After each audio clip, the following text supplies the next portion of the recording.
Good morning everyone, কেমন আছো সবাই? আশা করি সবাই ভালো আছো। Welcome to my mini blog. So আজকে সকালে ঘুম থেকে উঠে চলে যাচ্ছি কল্যাণীতে, কারণ হচ্ছে আজকে রনিতার এক্সাম পড়েছে। আর দেখো, হাইওয়েটা তো আজকাল চেনাই যায় না, মনেই হয় না যে এটা জগদ্দল বা শ্যামনগর ক্রস করছি, দেখে মনে হয় যে কোথাও কলকাতার দিকে আছি। যাই হোক, ওর এক্সামটা পড়েছিল আইডিয়াল ইনস্টিটিউট অফ ইঞ্জিনিয়ারিং কলেজে। সো এখানে ও কলেজে ঢুকে গেছিলো, ঢুকতে হতো 7:30 থেকে 8:30 মধ্যে। যাই হোক, ও চলে গেছে, আমি ওখানে ওয়েট করছিলাম। আর এই চাটা খুবই ওয়াহিয়াত আর বকবাস খেতে ছিল।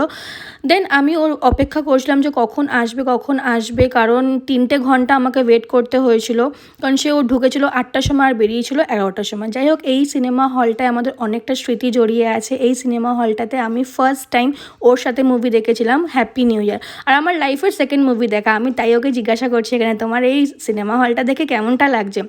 তো বলছে আগেকার স্মৃতি অনেকটা মানে তাজা হয়ে গেল। যাই হোক, আমি তো ব্লাশ করছিলাম প্রচণ্ড, আমার খুব ভালো লাগছিলো। এই জায়গাটা দিয়ে আমি অনেক ঘুরেছি, আর এই কল্যাণীর রাস্তাগুলো তো খুবই সুন্দর। দেন ব্যারাকপুর চলে এসেছিলাম পাঞ্জাব রেস্টুরেন্টে, এখানে নিয়ে নিয়েছিলাম ছোলে ভাটুরে। ছোলে ভাটুরেটা মোটামুটি খেতে ছিল, আর ছোটোবেলায় খেতাম দিল্লিতে খুবই ভালো লাগতো, বাট এখানে সেরকম একটা ওকে ওকে লাগে। যাই হোক, এখান থেকে খেয়ে বাড়িতে চলে এসেছি, চিকেন বসিয়ে দিয়েছি, তাড়াতাড়ি করে রান্নাটাও করে নিলাম।